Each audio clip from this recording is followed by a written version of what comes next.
Ministerios Evangelísticos Visión de Fe te da la bienvenida a su programa Consejo, Verdades Bíblicas, con el pastor licenciado Luis Alberto Palacios. Un programa de bendición para tu vida espiritual. Gloria a Dios. Filipenses capítulo 3, por favor, hermanos, acompáñenme. Epístola del apóstol Pablo a los Filipenses, capítulo 3, versículos del 12 en adelante. Amén, hermanos. Dice el apóstol Pablo, hablando a la iglesia de Filipos: no que lo haya alcanzado ya, ni que ya sea perfecto, sino que prosigo por ver si logro hacer aquello para lo cual fui también asido por Cristo Jesús. Hermanos, yo mismo no pretendo haberlo ya alcanzado, pero una cosa hago, olvidando ciertamente lo que queda atrás y extendiéndome a lo que está delante, prosigo a la meta, al premio del supremo llamamiento de Dios en Cristo Jesús. Que el Señor nos bendiga a través de su palabra, hermanitos amados. Qué interesante ver lo que plantea el apóstol Pablo en esta porción de la Escritura, en la versión Palabra de Dios para Todos, que es una paráfrasis más clara. Dice: no quiero decir que ya llegué a la perfección en todo, sino que sigo adelante. Estoy tratando de alcanzar esa meta, pues esa es la razón por la cual Jesucristo se apoderó de mí. Mire qué interesante. Hermanos, no considero haber llegado ya a la meta, pero esto sí es lo que hago. Me olvido del pasado y me esfuerzo por alcanzar lo que está adelante. Sigo hacia la meta para ganar el premio celestial que Dios me ofreció cuando me llamó por medio de Cristo. Lo primero que yo interpreto a priori es que la experiencia redentora no trabaja automáticamente en nuestra vida para llevarnos a la eternidad. De alguna manera tenemos que ser procesados y nuestra voluntad tiene que ir sometiéndose, hermano, gradual y progresivamente a el señorío de Cristo. Pablo dice: yo no pretendo haber alcanzado la meta. Y lo dice un hombre, hermano, que en su autobiografía dice que fue llevado al tercer cielo y le mostraron cosas inefables que no le son permitidas conocer al hombre. Lo llevaron a una dimensión insospechada para nosotros, hermano. Algo que no podemos ni siquiera imaginarnos, una dimensión espiritual de gloria. Y con todo y eso, Pablo dice: no pretendo haberlo ya alcanzado todo. No pretendo ser ya perfecto. Pero dice él: hago algo, que es dejar el pasado, ir dejando el pasado, que eso se vaya quedando atrás, y proseguir siempre hacia adelante hasta alcanzar la meta del supremo llamamiento en Cristo Jesús. Porque para eso, dice Pablo, el Señor me alcanzó, para que yo alcance la meta eterna que Cristo ha preparado. Pero note, hermano, quizá por eso es que Pablo, cuando le escribe a su hijo Timoteo, le dice: esfuérzate en la gracia. Porque a veces nosotros erróneamente pensamos, hermano, que el alcanzar la vida eterna es un acto automático. Ya creímos en Cristo y vamos a la eternidad. No, se abrió una puerta, eso sí es cierto. Nos dieron el derecho legal, eso también es una verdad. Pero nosotros tenemos que caminar y alcanzar la meta. Porque encuentro en la Biblia personas con un llamado legítimo, con un llamado indubitable. Por ejemplo, Judas Iscariote, a quien el mismo Señor Jesucristo llamó a un ministerio apostólico, hermano. Judas no era cualquier cosa, era apóstol. Cuando Pedro habla de la tragedia ocurrida con Judas Iscariote en el libro de los Hechos, cuando se dio ese primer concilio apostólico, él habló y dice: sabéis de Judas Iscariote, el cual tenía parte con nosotros en este ministerio. Pero mire cómo terminó Judas, con un llamado legítimo, siendo llamado no por un hombre, sino por el Señor Jesús, y no alcanzó aquello por lo cual fue alcanzado. Pastor, pero es que dice la palabra que había una profecía de un hijo de perdición. Es cierto, ahí estaba el lugar, pero la persona no estaba asignada. Fue para el que decidió tomar ese lugar siniestro, hermano, pero no estaba Judas ya destinado, porque de otra manera, ¿cómo Jesús llamó a una persona que ya iba a estar perdida? Yo no creo eso. Ahí estaba el lugar. Es cierto que alguien tenía que ocuparlo, pero no necesariamente tenía que ser Judas. ¿Me explico en eso? Ahora mire entonces cómo uno puede ser legítimamente llamado y tener, hermano, todo, la provisión total. Judas tuvo el privilegio que nosotros no tenemos de oír la voz audiblemente y de conocer la fisonomía del Señor Jesucristo, hermano. Escuchó de primera mano aquello que el Señor dio, el mensaje eterno, y finalmente se perdió y no alcanzó la meta que Pablo dice que desea alcanzar.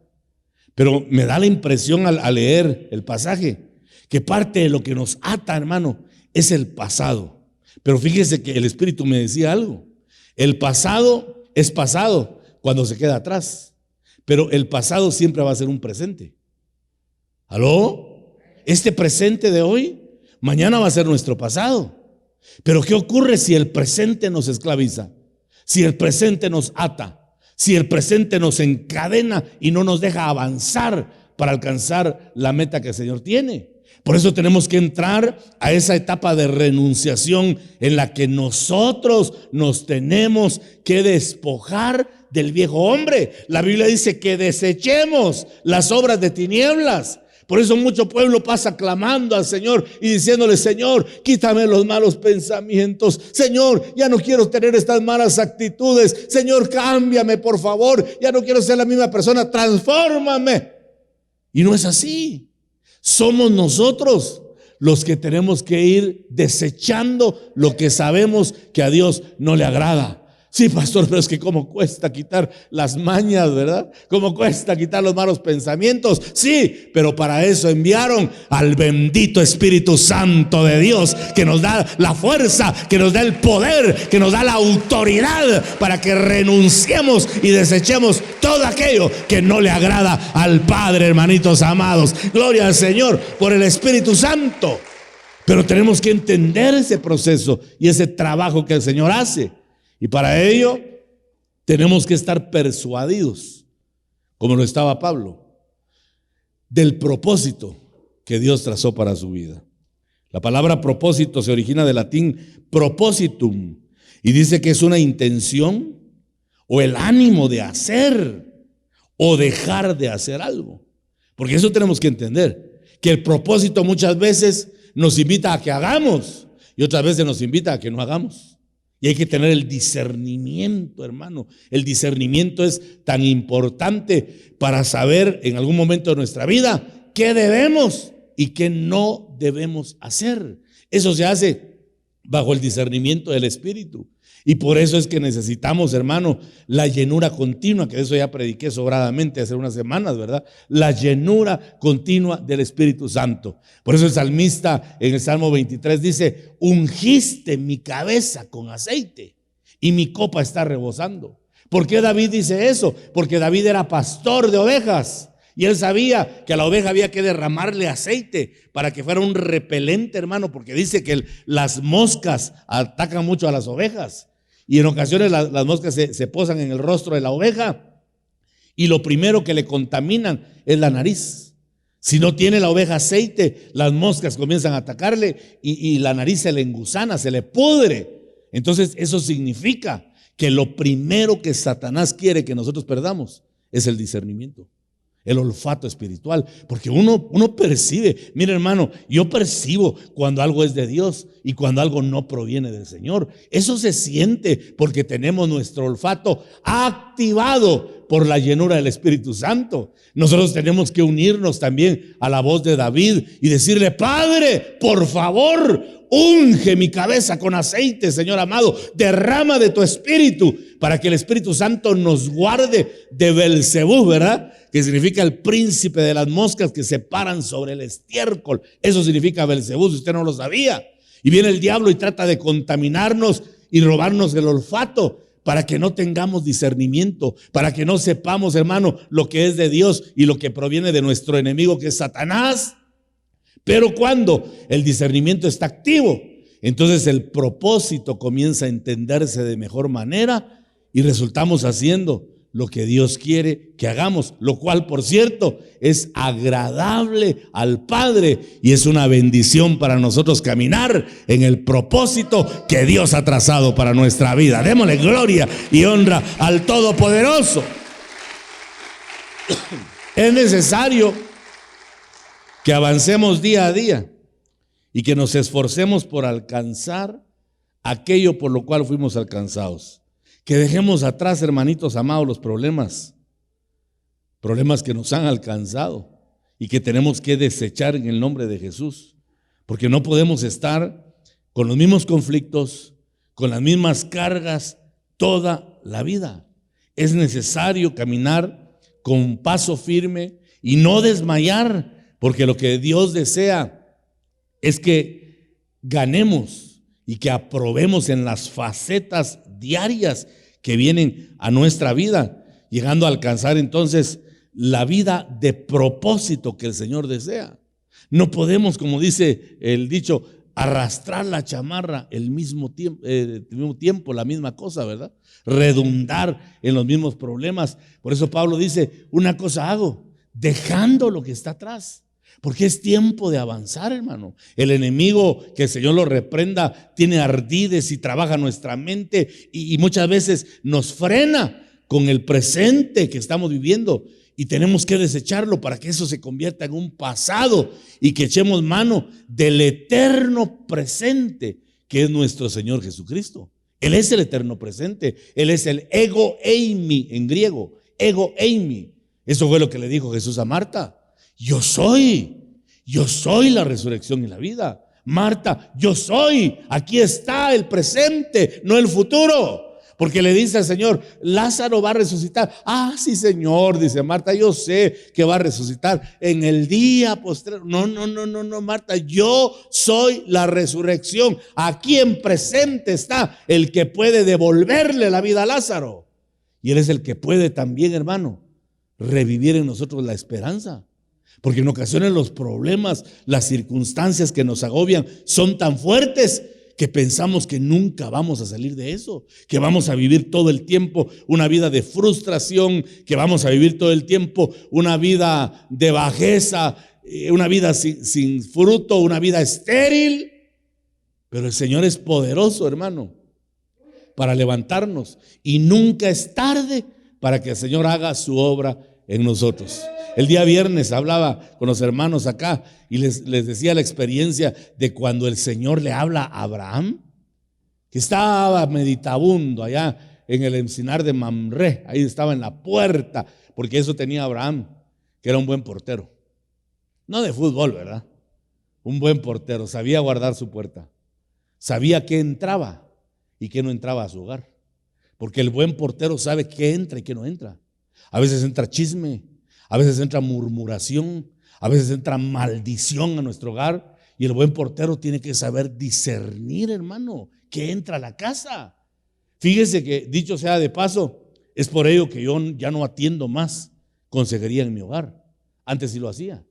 Llegaba gente con problemas, pasen adelante, y a veces eran problemas serios, hermano, conflictos, y el espíritu de conflicto se quedaba en la casa y había que lidiar después con eso. Y resultaba peleando con mi familia por nada, hasta que el Espíritu me dijo: no atiendas aquí en tu hogar, porque tal vez era mal portero, hermano, me estaba metiendo gol el diablo, ¿verdad? Entonces ahora no atiendo en mi hogar, yo atiendo en la iglesia y en otro lugar, excepto que sea una emergencia. Si a usted lo atiendo en mi hogar, siéntase bienaventurado, ¿verdad? Porque no atiendo a nadie allá. Porque no quiero, hermano, que se contamine el ámbito. Uno tiene que ser responsable con lo que entra a la casa, y por eso le digo, imagínese cuando entra murmuración. No acepte murmuradores en su casa, tenga carácter, hermano. Tenga carácter, por favor. Yo he sabido de gente, un hermano en particular que se me quedó grabado aquí en mi mente, que llegaban personas a hablar mal de su pastor. Y él decía, mire mi hermanita, usted puede venir a casa cuando venga, pero si a lo que viene es hablar de mi pastor, por favor retírese, porque no quiero maldición para mi casa. Eso es ser radical, hermano. Porque uno se pregunta, ay, ¿por qué estaremos pasando penuria? Ay, ¿por qué nos sobrevendría esto? ¿No será que te metió gol el diablo? Que fuiste mal portero, que no cuidaste lo que entraba a tu casa. Bueno, pero eso es tema para otra ocasión, ¿verdad? Estaba Abraham en la puerta y de repente el Señor le dice, no temas, Abraham, porque yo soy tu escudo. 8 palabras que le cambiaron la vida a Abraham. Porque Abraham estaba atemorizado, pensando en el futuro, pensando qué va a ser de mí si no tengo prole, si no tengo descendencia, no tengo hijos, solo ese Damaseno nada más. No tengo familia. Pero el Señor le dice a Abraham, no temas, yo soy tu escudo. Y le dice, Sara va a concebir y va a dar a luz un hijo, del que se va a levantar una nación, porque tu descendencia va a ser innumerable como las estrellas del cielo y como la arena del mar. Y ahí comenzó tal vez el conflicto en la mente del viejito Abraham, ¿verdad? Sara tenía 90 años, hermano, y la promesa se tardó. Dicen algunos teólogos que la promesa tardó 25 años. Otros dicen que fue 20. Por eso estaban ya desesperados. Y en esa desesperación, Sara le habla a Abraham y le dice, mejor llégate a mi esclava Agar para que ella me dé un hijo. Porque de plano dijo, Dios ya no pudo, mejor echémosle una manita a nosotros a Dios. Mire cómo la mente a veces se nos obnubila, se nos oscurece y ya no miramos con claridad, hermano.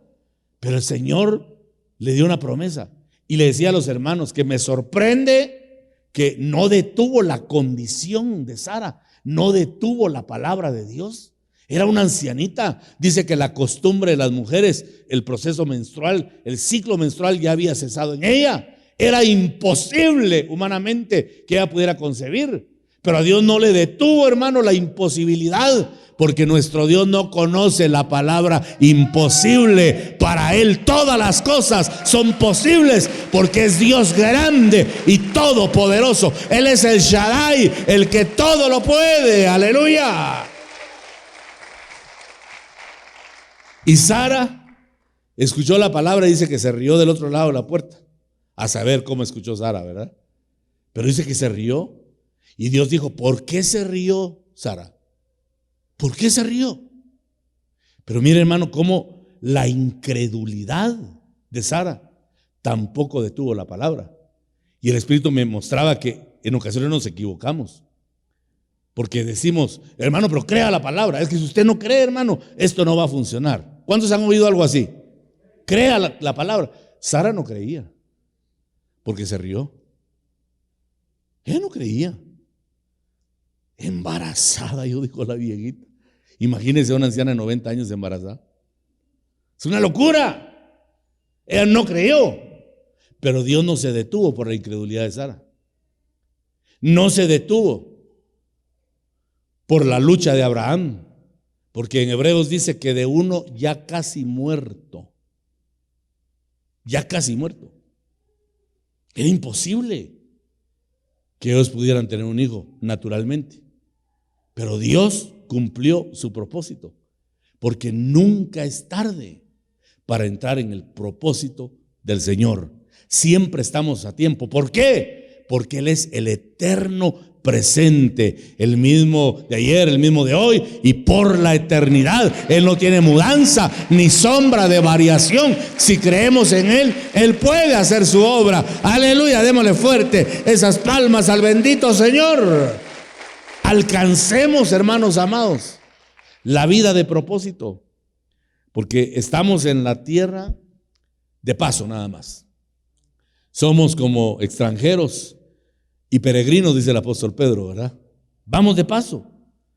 Y mientras estamos aquí, yo sé que vamos a tener pruebas, que primeramente Dios, hermano, nos van a ayudar en el proceso. Las pruebas son para ver de qué estamos hechos. Las pruebas son necesarias para calibrar el grado de fe que tenemos, hermano.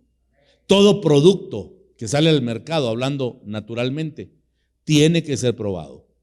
Si no pasa por un proceso de prueba, el producto es de dudosa calidad. Pero aquel producto que ha sido procesado, que ha sido probado, es el que alcanza los mayores estándares en el mercado, porque los fabricantes dicen, nosotros damos fe que sí funciona. ¿Por qué? Porque lo probaron. Pues eso me sospecho que lo aprendieron de Dios, porque Dios también prueba todo lo que crea, y por eso nos está probando a nosotros. Pero hermano, la Biblia nos da un aliciente que a veces, hermano, uno en cierta manera se vuelve ciego, porque la Biblia dice que juntamente con la prueba, Dios da la salida. ¿Cuántos han leído eso? Pocos, ¿verdad? ¿Cuántos han leído eso?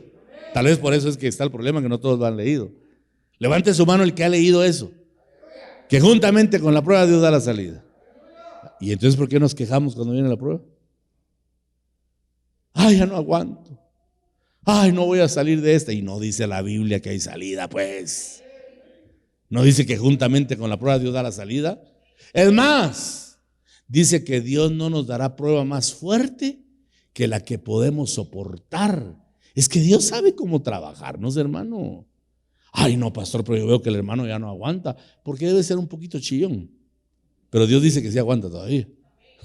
Amén. Y después de la prueba viene la gloria de Dios, hermano, porque la prueba solo sirve para ensanchar el alma y que el Padre posteriormente derrame gloria y bendiciones hasta que sobreabunde. Bendito sea el nombre del Señor. Por eso tenemos que salir entonces, hermano, aprobados de esos procesos, para que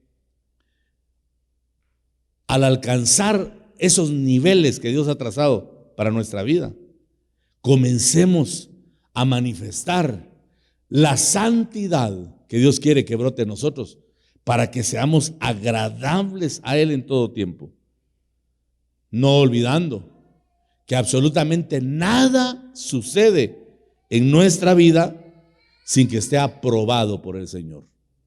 Lo que pasa en nuestra vida es porque Dios lo ha permitido, y lo ha permitido para nuestro bien. Como el caso de Job, cuando Satanás apareció y que venía de rondar la tierra, dice, el Señor le dijo, Dios le dijo, ¿has visto a mi siervo Job? Por casualidad, Satanás, ¿has visto a mi siervo Job? Que no hay otro como él, dice. Mire qué nivel, hermano. Varón justo, recto, temeroso de Dios y apartado del mal. Ah, le dijo Satanás, ¿cómo no va a ser así? Si tú le has dado todo. Has puesto, dice una versión, una muralla impenetrable alrededor de él. Eso ha hecho Dios con nosotros también. Él es intocable, pero quítale lo que le has dado y vas a ver si no blasfema en tu propio rostro. ¿Sabe qué le dijo Satanás? El amor de Job es amor interesado, pero quítale lo que tiene. Y el Señor le dijo, hagamos la prueba. Esa es la bienaventuranza. Ya le compartí que eso yo lo aprendí cuando comencé el ministerio, porque llegaba la palabra aquella que dice, bienaventurados sois cuando os halléis en diversas pruebas. Pasaba orando mucho tiempo, pasaba orando, estudiando la Biblia. Hubo ocasiones, hermano, en ese tiempo que yo solo desayunaba a las 7:30 de la mañana y salía de mi estudio hasta las 4 o 5 de la tarde, orando y leyendo la Biblia. Y siempre que le decía al Señor, ¿de qué voy a hablar? Guíame, Señor. A veces uno utiliza la Biblia así como amuleto, guíame, de lo primero que aparezca de eso hablo. Bienaventurados sois cuando os halléis en diversas pruebas. Señor, es que no puedo predicar eso. Yo no puedo predicar eso. Porque yo, si no entiendo, la palabra Macario significa 3 veces dichoso. yo no entiendo dónde está la dicha de que a mí me llueva sobre mojado, que me enferme y para ajustar penas me quede sin trabajo y que después se enferme también mi esposa y mis hijos y yo sin un centavo en la bolsa, que sea 3 veces dichoso por eso. Nah, yo no entiendo. Mejor hablo del Salmo 23. Jehová mi pastor y nada me faltará. Y después, Señor, ¿y de qué quieres que hable? Bienaventurado. Hasta que un día le dije, Señor, explícame, por favor. Explícame, si tú no me explicas, yo no entiendo esto. Y el Espíritu me dijo, va, te voy a explicar, pues. Mira el caso de Job, pues precisamente por eso le dije. Qué batalla la de ese hombre. Siendo justo y le viene todo lo que le viene. ¿Dónde está la bienaventuranza? ¿En que haya perdido a sus hijos? ¿En que haya matado todo lo que poseía, su ganado? ¿Que se haya quedado sin nada? ¿Y que aún la salud se le fuera quitada? ¿Dónde está la bienaventuranza? Y el Espíritu me dijo, la bienaventuranza está en que Dios se atrevió a recomendarlo. Dios se atrevió a recomendarlo. Una cosa es confiar en Dios y otra cosa es que Dios confíe en ti. Pero hermano, aunque usted no lo crea, Dios confió en Job. Por eso le dijo a Satanás, quítale todo, porque yo te voy a demostrar que Job me ama con amor sincero. No es amor por interés, porque yo conozco su corazón. Y le quitó todo, Satanás. Hermano, ese pobre diablo sintió un zurdazo al hígado cuando Job alzó las manos y dijo, desnudo salí del vientre de mi madre y desnudo volveré. Jehová dio y Jehová quitó. Que siga siendo el nombre de Jehová bendito, porque nada va a cambiar, que Él es Dios grande y maravilloso. Aleluya, alabado sea el nombre del Señor. Ahí está la bienaventuranza, hermano, porque Dios sabía que Job no le iba a fallar. Amén. Entonces nada sucede sin que esté permitido por Él. Debemos incluso saber y tener presente, hermano, que existe un libro. Eso lo dice la Biblia. Que existe un libro en el cual están escritas las cosas que debemos ser y que debemos hacer. El salmista dijo en el Salmo 139, 16.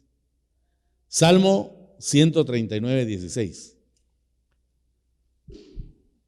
Acompáñeme ahí para que usted lo lea conmigo.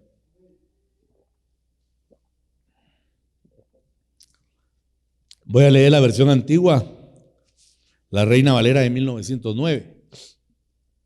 Mi embrión vieron tus ojos, y en tu libro estaban escritas todas aquellas cosas que fueron luego formadas, sin faltar una de ellas. Repito, mi embrión vieron tus ojos y en tu libro estaban escritas todas aquellas cosas que fueron luego formadas, sin faltar una sola de ellas. Entonces hay un libro donde está escrito lo que debemos hacer. Dice Efesios 2:10 que el Señor preparó obras del Espíritu, obras, dice que fueron preparadas de antemano para que nosotros anduviésemos en ellas. O sea, Él primero preparó las obras y después nacimos nosotros para cumplirlas. Esa es una preordenación, ese es un destino previo que el Señor trazó, porque como dice Eclesiastés, lo que ella fue, porque el Señor primero pensó. Hermano, nuestra vida ya está trazada. Por favor, entiéndame eso. Nuestra vida ya está trazada. Eso es destino previo. Pero ahora nos toca a nosotros ajustarnos a ese trazo divino para que nuestra vida existencial se parangone con nuestra vida preexistencial. Por favor, Señor amado, que me dé a entender en esto. Dios ya conoce todo, porque dice que todos nuestros días están escritos en su libro sin que falte uno solo de ellos. Ya Dios trazó nuestra vida. Pero ahora nos toca a nosotros parangonar con esa preexistencia nuestra vida existencial. Judas tenía ya un trazo preexistencial, a saber cuál sería. Debe haber sido un buen trazo porque lo llamaron al apostolado, pero se fue apartando del propósito y terminó ahorcándose. Yo creo que terminó condenado, hermano. Yo creo. Entonces nosotros tenemos que pedirle mucho al Señor, alcanzar la vida de propósito para que sepamos hacia dónde vamos, hermano. No hay nada mejor que saber hacia dónde nos lleva el Señor. Mantenernos en el propósito. Hay un macroplan que Dios ha diseñado. Sabemos que si amamos a Dios y nos adaptamos, esa es la palabra, si nos adaptamos a sus planes, todo lo que suceda en nuestro entorno va a redundar para bien, dice Romanos 8:28. Y sabemos que a los que aman a Dios, todas las cosas les ayudan a bien. Esto es, a los que conforme a su propósito son llamados. Todo coopera para bien cuando hemos entendido el propósito de Dios, hermanos, lo que Él ya diseñó. Pablo habla de una meta y dice con mucha honestidad, bendito sea el apóstol Pablo, ¿verdad?, que nos deja ese ejemplo. Él dice, yo no pretendo haberlo alcanzado. Momentos, señores, yo con todas las experiencias que he tenido de haber ido al tercer cielo y de haber oído la voz de Jesús camino a Damasco, y con todo eso yo no pretendo haberlo alcanzado. Todavía soy imperfecto, dice Pablo, pero la imperfección no me detiene. Dice Pablo, me he metido una santa necedad en la que prosigo, en la que no me detengo, en la que sigo hasta alcanzar la meta que el Señor ya trazó para mi vida. Él ya preparó un estándar de vida y yo estoy esforzándome por mantenerme ahí. Porque mire, Pablo tenía temor de su humanidad. Y decía Pablo, a mí me da pena, decía Pablo, parafraseándolo, ¿verdad? A mí me asusta y me preocupa que habiendo sido heraldo, al final yo venga a ser eliminado. ¡Oh, qué clavo es, hermano! Eso es algo serio. A mí también me preocupa lo mismo que a Pablo. Que venga el día de la eternidad y la manifestación y que todos ustedes se salven y que el pastor Luis Palacio no se salve. Wow, habiendo sido heraldo, llegar a ser eliminado, ese era el temor de Pablo. Por eso él dice, no, yo no me voy a detener, yo voy a insistir y voy a mantenerme con mi mirada puesta en el autor y consumador de la fe. Y nada ni nadie me va a apartar. Por eso dice Pablo, ¿quién me separará del amor de Dios que es en Cristo Jesús? Ni persecución, ni hambre, ni espada, ni muerte, nada, ni lo presente, ni lo porvenir, nada me va a separar del amor de Dios que es en Cristo Jesús, porque Pablo tenía bien definido su propósito. Aleluya. De acuerdo a la versión de la Biblia llamada Al Día, podemos ver que existe un plan que nosotros llamamos el superplan para la vida de cada uno de nosotros y al cual, según Romanos 8, debemos adaptarnos, hermano. Tenemos que adaptarnos a ese superplan que el Señor tiene y que entonces comiencen a ser escritas en el libro del Señor las obras que estamos haciendo conforme a su propósito. En el libro de Apocalipsis encontramos que al final de los tiempos se van a abrir los libros, los cuales son las obras de cada uno. Por eso bien dicen los teólogos, esos teólogos son bandidos algunos, ¿verdad? Porque dicen que el único libro que no se ha cerrado es el libro de los Hechos. Porque el libro de los Hechos es el libro de los Hechos de los apóstoles, dice ahí. Pero realmente es el libro de los Hechos de la iglesia, bajo la dirección de los apóstoles. Y como todavía hay iglesia, todavía hay hechos. ¿Sabía usted que sus hechos están siendo escritos? ¿Cuántos sabían eso? Lo que usted está siendo escrito. Sea bueno o sea malo, está escrito en el libro del Señor. Dice Apocalipsis 20:12. Apocalipsis capítulo 20 y versículo 12.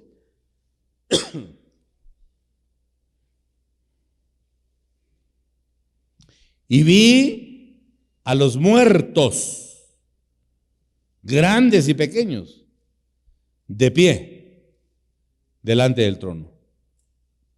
Y los libros fueron abiertos.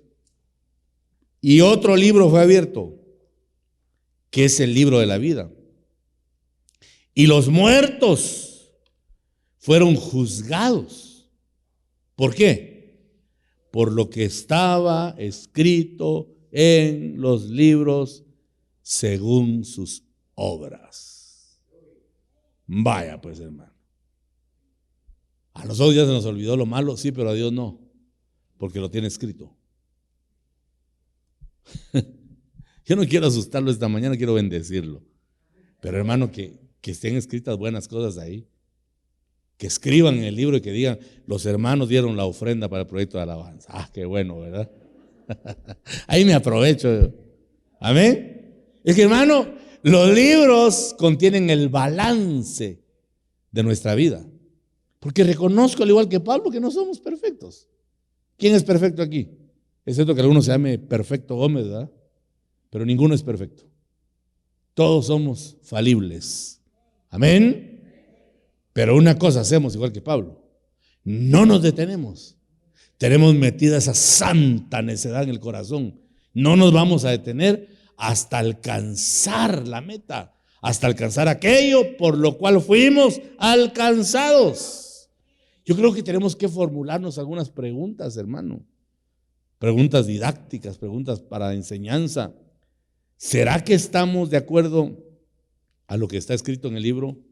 En el macro libro donde Dios ya trazó las obras en las cuales debemos andar.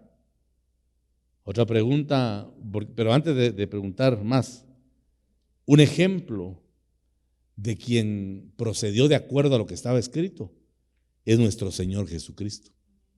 Allá en Lucas 4, 17, 21, cuando dice que le dieron el libro del profeta Isaías en la sinagoga, hermano, que el Señor era un maestro, era un rabino reconocido.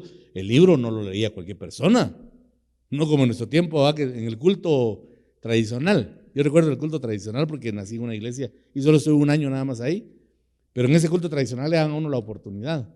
Ahora es el turno para el hermano Rey Ramos, para que él pase a dar la lectura bíblica. Y ahí pasaba uno temblando, hasta las lenguas se le trababa a uno del nerviosismo, ¿verdad? Pero cualquiera pasaba, ¿verdad? Pero en la sinagoga judía, hermano, esos libros sagrados no los toca cualquiera. Y le dieron el libro del profeta Isaías donde está escrito: el Espíritu del Señor está sobre mí, por cuanto me ha ungido para hacer esto y lo otro y lo otro. Y lo fuerte es que cuando terminó de leer, el Señor le dice: hoy, eterno presente, hoy se ha cumplido esta escritura en medio de vosotros. Y todos se quedaron papos, hermano. ¿Cómo así? Porque ellos sabían que el cumplimiento de Isaías 61 lo traía el Mesías prometido. Y él les dijo: hoy se cumplió esa escritura. Es como que yo leyera 1 Tesalonicenses 5:23, y que todo vuestro ser, espíritu, alma y cuerpo sean guardados irreprensibles, sin mancha, sin defecto, para la venida del Señor. Y que les diga: hoy se ha cumplido delante de ustedes esta palabra. Saber, ¿verdad? Pero en Jesús sí, porque Él sí le dio cumplimiento a lo que estaba escrito. Ahora, de lo que Dios escribió para nosotros, que David dice que toda su vida está escrita en un libro, ¿cuánto habremos cumplido, hermano? ¿Cuánto? Jesús dice que indagaba, que leían los profetas lo que estaba escrito acerca de Él. Entonces preguntémosle nosotros al Espíritu: ¿qué escribe Dios de nosotros? Pero pastor, ¿será que de nosotros escribe? Sí, hermano. Cantares, cuando habla de la amada, está hablando de nosotros. Amada mía, ¿qué más dice?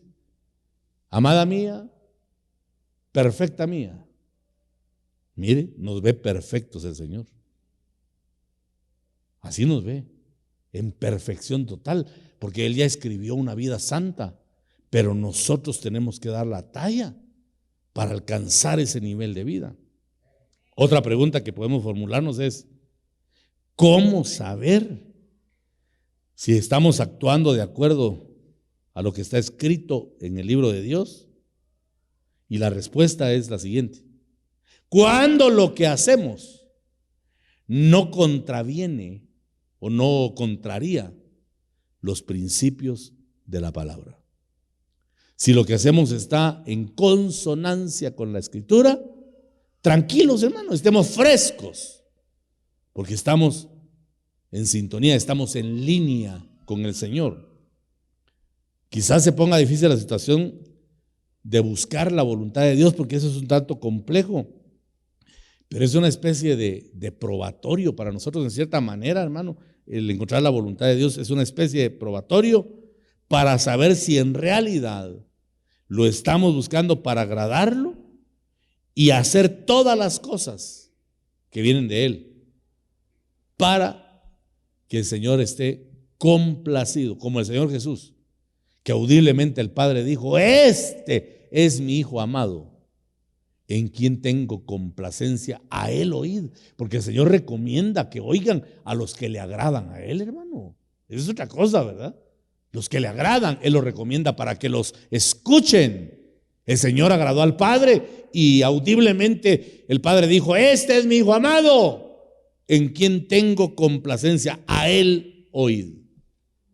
Mire qué interesante, porque cuando hay complacencia, el Señor se vuelve amigo y Él le da a conocer su voluntad a los amigos. Dice en el Evangelio de Juan que el siervo no conoce la voluntad de su amo.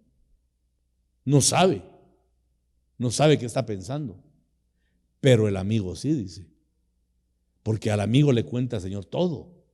Y nosotros tenemos un llamamiento para ser amigos de Dios, para que Él nos cuente su secreto, para que Él nos traiga la profundidad de su corazón y la manifieste por medio del Espíritu Santo, porque el Espíritu Santo todo lo escudriña. Dice que escudriña lo profundo de Dios y escudriña lo profundo de nosotros, hermano. Y es así como Él va revelando la voluntad, porque algunas personas están buscando hacer la voluntad de Dios. ¿Cuántos queremos hacer la voluntad de Dios? Debemos saber entonces que hay dos voluntades: la voluntad de Dios general, que es para toda la iglesia, que en griego es la palabra boulema. Boulema. Y dicho sea de paso, esa es la columna vertebral de la iglesia. Hacer la voluntad de Dios. En eso tiene que ver la profecía. Pablo dice: yo quisiera que todos hablaran en lenguas, pero más quisiera que profetizaran, porque la profecía es para edificarlos a todos. Boulema. Ahí está la voluntad de Dios. Hijo mío, dice el Señor. Ahí está la profecía. Es el boulema, es la columna vertebral. Es donde Dios da a conocer su voluntad y su propósito. Y la voluntad de Dios personal, que eso es lo que cuesta encontrar, ¿verdad? Lo que Dios pide específicamente de mi vida y lo que Dios pide específicamente de tu vida, que esa no es voluntad boulema, esa es la voluntad telema, en griego, telema. Y es el plan que Él tiene para cada uno de nosotros en forma individual. O sea, debemos entender que hay una voluntad para la iglesia colectiva y hay una voluntad para la iglesia individual. Y eso hay que conocerlo, es el misterio del Señor que se debe conocer, y nosotros necesitamos con urgencia saber en qué faceta Dios está hablando, hermano. Por eso dice en Romanos 12 que le ruego, dice Pablo, por la misericordia de Dios, que presentéis vuestros cuerpos como sacrificio vivo, santo y agradable o aceptable a Dios, porque ese es vuestro culto racional. Otra paráfrasis dice: porque ese es el culto inteligente. ¿Qué cosa? Presentar nuestro cuerpo en sacrificio vivo. Cuando usted danza, hermano, está presentando su cuerpo en sacrificio vivo, y dice que ese es culto inteligente. En cambio, el hombre natural que mira, esos locos, ¿qué van a saber ellos? ¿Da? Pobrecitos, ¿da? Dice que el animal hombre, la versión de 1909, en las versiones más educadas dice: el hombre natural no entiende lo del espíritu. La versión 9 me gusta a mí. El hombre animal, dice, no entiende lo que es del espíritu. ¿Cómo gritan esos locos? Ay, son animales. Pues sí, eso dice, ¿va? Eso dice la Biblia. No entienden. Pero en cambio el espiritual sí lo entiende. ¿Por qué? Porque aquí dice Romanos 12 que esas locuras para el mundo es nuestro culto inteligente, hermano. Cuando tú gritas, cuando danzas, cuando levantas tus manos, hermano, cuando haces fiesta, es tu culto inteligente para el Padre Celestial. Aleluya. Dele fuerte las palmas al bendito Rey. Que el Espíritu Santo nos mueva, nos use, nos trabaje para que manifestemos esa gloria del Señor, hermano. Porque si en verdad queremos saber cuál es la voluntad de Dios, tenemos que entrar a una etapa de renunciación. Número 1, renunciemos a las filosofías del mundo. Hay gente que se traba en su pensamiento porque oye la palabra y le presta atención al mundo. Si el mundo está perdido, hermano, del mundo usted no puede aprender absolutamente nada. El mundo está de cabeza. El mundo está de cabeza. Hay tantas locuras en el mundo, ¿verdad? Hay que renunciar a esas filosofías para que cuando llegue el momento en que Dios nos hable, no existan nada de dudas, hermano, en cuanto a cuál es su voluntad. Que sepamos qué pide Dios, que sepamos qué espera Dios. Si lo que deseamos es hacer la voluntad de Dios, debemos tener la certeza, pero oiga la palabra que estoy utilizando, debemos tener la certeza, eso es no tener ninguna duda. Tener la certeza que Él, como Padre bueno que es, nunca nos va a desamparar. Yo no los dejaré huérfanos, dijo el Señor. Y en otra parte dice, aquí yo estoy con vosotros todos los días de su vida. ¿Cuándo va a estar con nosotros? Cuando aumentaron tu salario, ahí estaba Dios.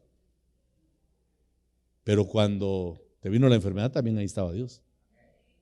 ¿Por qué permitió una cosa y otra? Algo nos quiere enseñar el Señor.